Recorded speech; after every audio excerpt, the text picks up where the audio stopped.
buenos días compañeros. Nos encontramos en la Benemérita Escuela Nacional de Maestros. El día de hoy vamos a presentar un video cuyo título es Calidad y Equidad en la Educación. Mi nombre es Alejandra y mis compañeros son Jessica, Carolina, Gabriel, Yasmín, Lupita. El propósito del video es dar a conocer cómo es la calidad y la equidad en la educación. Claro, desde diferentes puntos de vista, desde otras perspectivas y a través de entrevistas y proporcionándoles información. Maestro, 40 años. 40 años. ¿Por qué decidí ser docente? Decidí por casualidad, en primer lugar, decidí ser docente. En primer lugar, yo llegué a la docencia o a querer ser maestro porque tenía que esperar un tiempo para entrar a la preparatoria y ese tiempo pensé ir de oyente a la prepa. Mi padre me dijo que no fuera de oyente, que mejor entrara a la normal. Entonces, en un momento dado, yo entré a la normal por sugerencia de mi padre. ¿Desde un principio quiso hacerlo? No, yo no pensaba ser maestro, Llegué al magisterio no de manera directa, pero ya estando como estudiante de la normal y estando trabajando con niños en las primeras sesiones, el observar a los niños, su rostro, sus miradas, eso fue lo que me atrapó a dedicarme a ser maestro de primaria. ¿Cuáles cree que sean los requisitos para ser docente? Bien, varios puntos. Voy a resolver esa pregunta desde diferentes lugares. Número uno, para ser maestro se necesita tener la lógica del servir, o lo que llamo el buen vivir. Un maestro es un ser humano profesional que tiene como tarea colaborar para que otros seres humanos desarrollen su proyecto de vida. Entonces, si uno pretende colaborar en eso, tiene que tener claro la tarea o el reto de cómo va a colaborar y qué formación debe de tener. Entonces, debe ser una persona con una formación humanista, una persona que sea responsable, una persona que tenga claridad de cómo son las personas con las que se va a trabajar, sus características de los estudiantes, cuál es la lógica de lo que pretende que aprendan los estudiantes, cuál es la lógica que tiene la cuestión didáctico-pedagógica de cómo hacer que aprendan. Entonces, esos son como los tres grandes campos. Un cuarto campo sería el trabajar en la mejora de su formación, esa permanente experiencia como maestro. Todo este trabajo tiene que verlo no aislado, sino dentro de toda una gestión de una institución, de una política educativa del Estado. Entonces, todos tienen que estar en esa estructura. ¿Qué cree que sea necesario para tener un buen desempeño profesional? Para tener un desempeño, yo recupero lo mismo que dije hace un momento, ¿no? Conocimiento de seres humanos, claridad del papel que vas a tener al trabajar con los chicos, con los estudiantes, conocer a los seres humanos, estás actualizando en el conocimiento del ser humano, lo último que hay sobre el conocimiento del ser humano de manera integral en todos sus campos del ser humano, claridad de lo que pretende que ellos adquieran, cómo trabajar con los seres humanos, y estarse permanentemente viendo, reflexionando sobre su práctica como maestro para buscar ser mejor. ¿Cómo fue la docencia en su tiempo y cómo cree que es ahora? Esa pregunta no es muy precisa, porque ¿cómo fue la docencia en mi tiempo? ¿En cuál tiempo? Bueno, me refiero a que pues ha cambiado, ¿no? Sí. Porque obviamente me refiero a que cuando usted fue maestro de primaria, ¿sí fue maestro de primaria? ¿Cómo fue en ese tiempo y cómo cree que sea ahora? No importando el tiempo, pienso que hay diferentes modos de trabajar con los seres humanos, diferentes formas de trabajar con los estudiantes. Una que es una forma que es muy expositiva, de donde se daba la importancia a que el chico adquiriera información. Entonces el maestro era una persona como una enciclopedia que daba la información, importaba la información. Hay otra forma de trabajar con los seres humanos, que es darle la importancia a los procedimientos, al desarrollo de habilidades y destrezas, y en un segundo plano se queda la información. Y una tercera forma de trabajo es integral.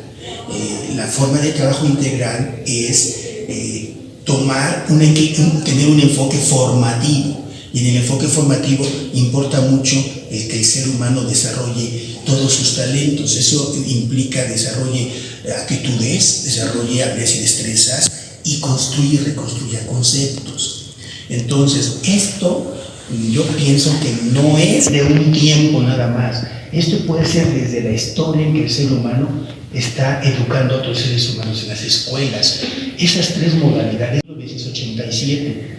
Y tuve contacto con compañeros que trabajaban de esa manera muy informativa, que entre comillas le llaman tradicionalista, que no es correcto, porque se puede ser tradicionalista con diferentes formas. Yo puedo ser informativo, tradicionalista, desarrollador de habilidades y destrezas, tradicionalista. O sea, lo tradicionalista no es de un tiempo. Lo tradicionalista quiere decir que seas muy repetitivo, muy rutinario en tu trabajo. Eso es realmente la esencia de ser tradicionalista, ser rutinario. Y rutinario es que hagas un trabajo que no sea fresco, flexible, fluido. Entonces, en el tiempo en que fui maestro de primaria, encontré yo y con compañeros que trabajaban dando importancia a lo informativo, y que los chicos adquirieran información, ni siquiera a veces que fuera una información que la comprendieran. También en ese tiempo había personas que trabajaban mucho en el desarrollo de procesos. En el tiempo que yo fui maestro, procuré recuperar lo último que había en educación en ciencia o educación en general, y entonces el trabajo que desarrollaba tenía, mi primera forma de trabajo fue tecnología educativa, que tiene que ver con conductismo y neoconductismo, el fundamento psicológico. Y posteriormente eso no me llenó y busqué un trabajo que después se manejó como didáctica crítica. Entonces es un punto también central. El trabajo de un maestro puede ser en dos líneas, si tomamos a pedagogos, o formar sujetos que reproduzcan, diría Bourdieu, o formamos personas que sean liberadores, que sean innovadores, Paulo Freire. Entonces, en mi trabajo iba en la línea de Paulo Freire: educación como práctica de la libertad, educación liberadora, educación de ciudadanía, educar personas para que sean críticos. Entonces, el trabajo que desarrollé, que empecé con un trabajo muy alejado de lo informativo, cercano a lo que era tecnología educativa, y después avancé hacia cuestiones de didáctica crítica, en lo que se puede considerar un tanto un trabajo constructivista, humanista. Esa es la primera parte de la pregunta. La segunda parte, ¿qué más dice? ¿Y cómo cree que será ahora? Lo mismo. Hoy en día están las tres formas en general de trabajo. Es más, hoy se habla de cuatro, entre comillas: la informativa, llamada tradicionalista; la tecnología educativa, neoconductismo; la escuela nueva, que es otra variante; y la escuela crítica constructivista. ¿Sí? Entonces, las cuatro están presentes. ¿Qué perfil cree que sea necesario para el nuevo docente del siglo XXI? Bien, el perfil para el docente del siglo XXI tendríamos que verlo, ese perfil, tanto a nivel nacional como internacional.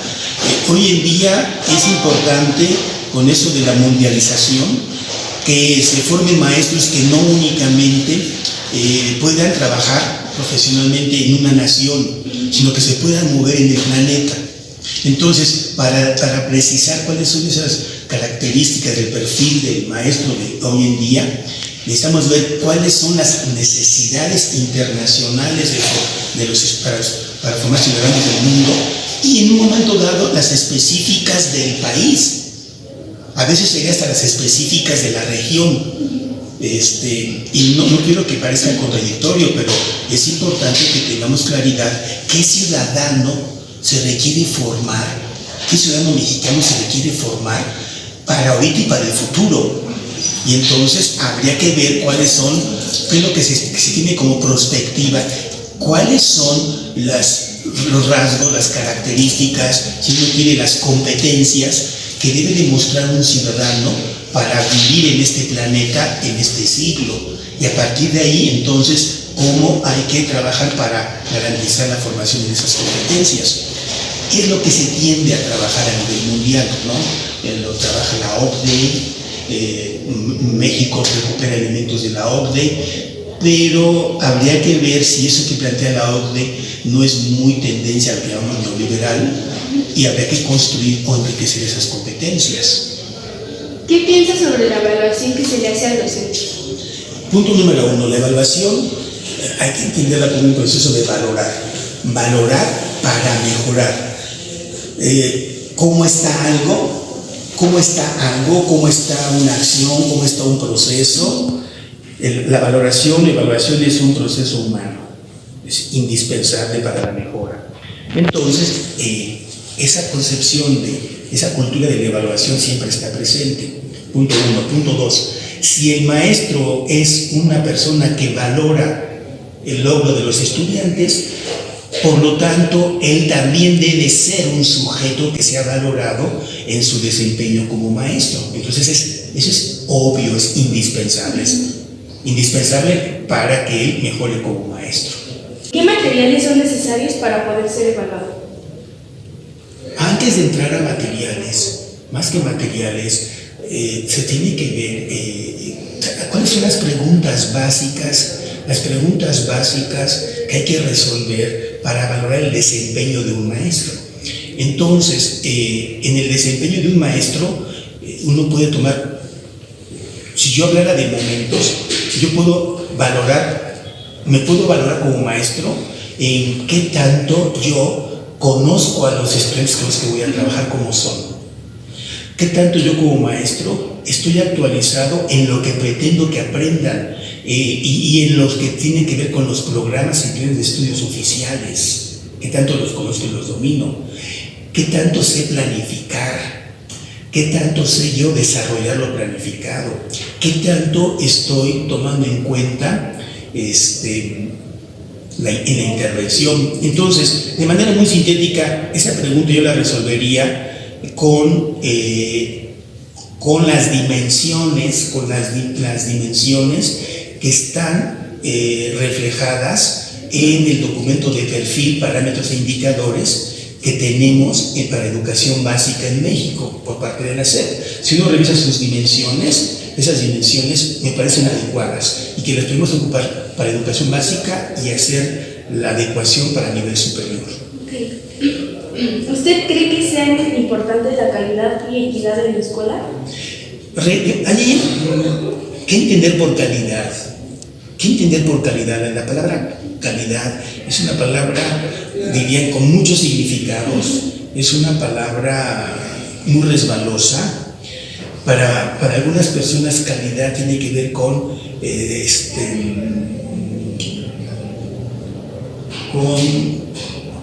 eficacia y eficiencia, lo cual da lo que se conoce como el eficientismo. ¿Sí? Entonces hay una versión del concepto de calidad muy vinculado con lo mercantil, con lo de las fábricas, con lo de producir objetos. Aquí no somos objetos, somos sujetos. Y como sujetos, entonces habría que ver qué concepción vamos a manejar de calidad. Calidad con calidez. Entonces, posiblemente el concepto que manejaría yo sería excelencia, ¿no? La excelencia en educación. Entonces, la excelencia en educación, sí es. La pregunta me la puedes repetir. ¿Usted cree que sea importante la calidad y equidad en la escuela? No son importantes, son indispensables. O sea, si estamos trabajando con seres humanos, si estamos trabajando para sus proyectos de vida, es indispensable procurar que ese proyecto, que lo que se trabaje con ellos, sea con excelencia y con equidad. Ahora, entonces, calidad para mí es excelencia. La excelencia es procurar lo mejor que se pueda en todo.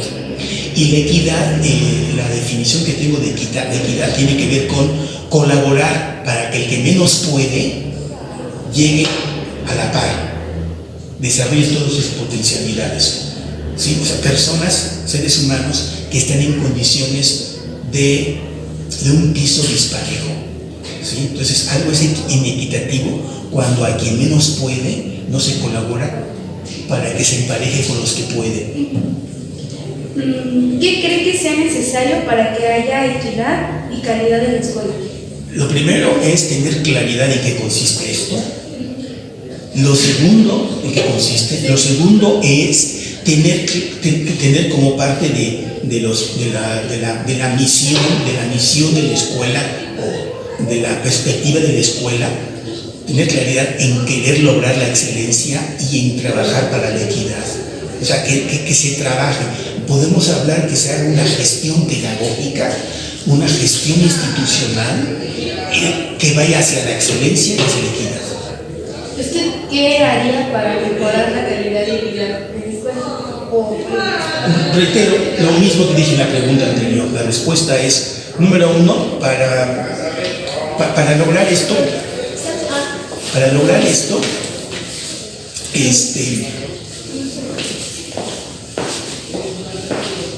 que todos los protagonistas, que todos los actores del hecho educativo, es importante que todos los actores del hecho educativo, hablo de estudiantes, padres de familia, trabajadores de apoyo a la docencia, maestros, directivos, tengan claridad de estos conceptos. ¿Qué entender por excelencia? ¿Qué entender por equidad? Punto número uno. Dos, ¿qué acciones le corresponde a cada uno de los actores para lograr eso? Y entonces adentrarnos en ese trabajo. ¿Usted cómo cree que afecta a los estudiantes la falta de excelencia y equidad? Los proyectos de vida no se van a desarrollar ampliamente. O sea, sus proyectos de vida, su vida no va a ser tan óptima por falta de eso.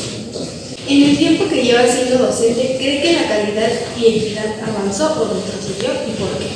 En teoría, yo pienso que la excelencia y la equidad, en teoría, va mejorando. Me imagino yo en el tiempo previo a la revolución, donde solamente muy pocos asistían a las escuelas y donde pocos asistían y por lo tanto no había equidad.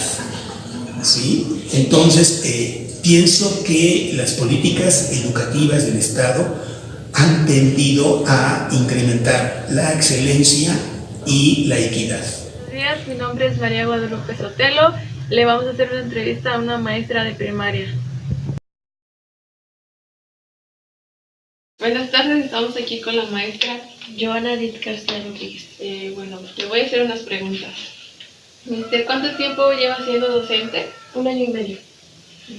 ¿Por qué decidió ser docente? Ahí son muchas razones. Una, porque ahora sí que tengo antecedentes familiares de maestros. Entonces, pues ellos como que ahora sí me formaron y me fueron enseñando y yo me fui acercando, pues, más que nada por mi papá. Y dos, porque me parece que es una carrera humanista y pues me gusta, ¿no? Trabajar con personas y ayudar a las personas, sobre todo enseñarles a los niños pequeños.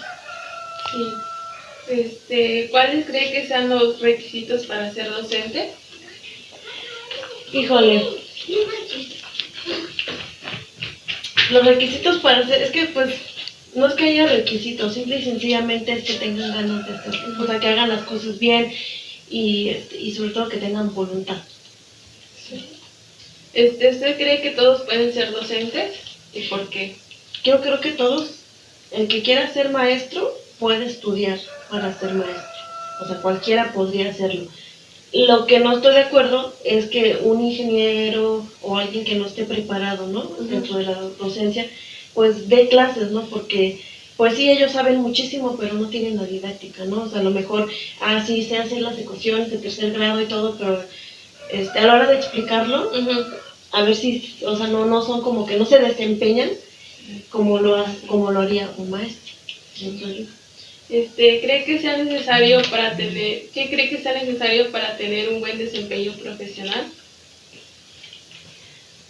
En la docencia, pues es que es lo mismo que te dije hace rato, o sea, que cada uno ahora sí que tenga ganas, y lo que te decía de estos que quienes pueden dar clases y quienes no. Yo pienso que para ser docente necesitamos 3 cosas. Necesitamos saber qué, o sea, en esto los contenidos, saber qué, saber cómo, o sea, cómo enseñarlo, y tener las actitudes para hacerlo. De nada me sirve saber qué y saber cómo si yo no soy, ahora sí, una buena persona, no tengo voluntad y no tengo curiosidad de seguir investigando también. ¿Qué piensa sobre la evaluación que se le hace al docente? Pienso que es buena porque pues nos estamos actualizando. Lo que no pienso es que no es, ahora sí que es igual para todos, y todos ahora sí que trabajamos en diferentes contextos, en diferentes lugares. También no me gusta que está ligada a la permanencia, y muchos maestros, bueno, yo llevo 1 año y medio, ¿no? Pero ya he vivido, bueno, he visto a los maestros, a mis compañeros, se estresan muchísimo, y entonces se enfocan más en su evaluación, en lo que tienen que hacer, en sus cursos en línea, lo que sea, y dejan de lado lo que es verdaderamente importante, que son sus alumnos, lo que deben de hacer su práctica pedagógica. Sí. ¿Qué materiales son necesarios para poder ser evaluado? Para que yo sea evaluada, Sí. lo que yo necesito para poder... pues lo básico es el plan, los programas, ahorita lo del nuevo modelo educativo, pues ahora sí que todos los acuerdos, las normas, esos son los que yo pienso que son necesarios. Sí. ¿Usted cree que sea importante la calidad y equidad en la escuela? ¿Y por qué?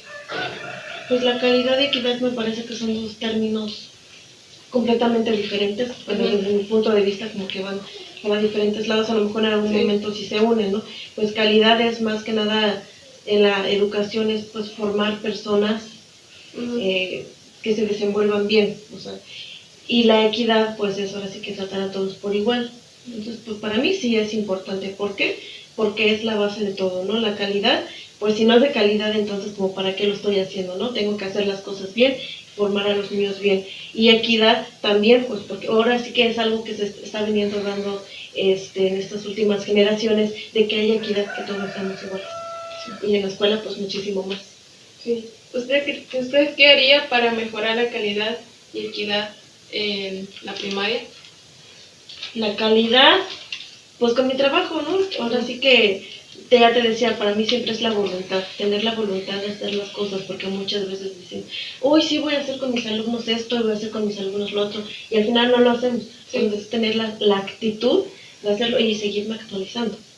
Y ahora sí que todo, proyectárselos a mis alumnos. Eso es la calidad. La equidad, yo quería, pues es que tratan a todos por igual, ¿no? Al fin de cuentas son pequeñitos, ¿no? Entonces, o sea, yo no hago distinción de que este es niño, esta es niña. O sea, para mí todos son igual, y es continuar haciéndolo de esa manera. Sí, bueno, eso sería todo. Gracias. Gracias a ti. Haciendo una recopilación de las entrevistas, llegamos a la conclusión de que el docente debe adaptarse en el contexto en el que se desempeña, ya que es necesario darse cuenta de las necesidades que se requiere cada lugar en específico, laborando de manera tradicional.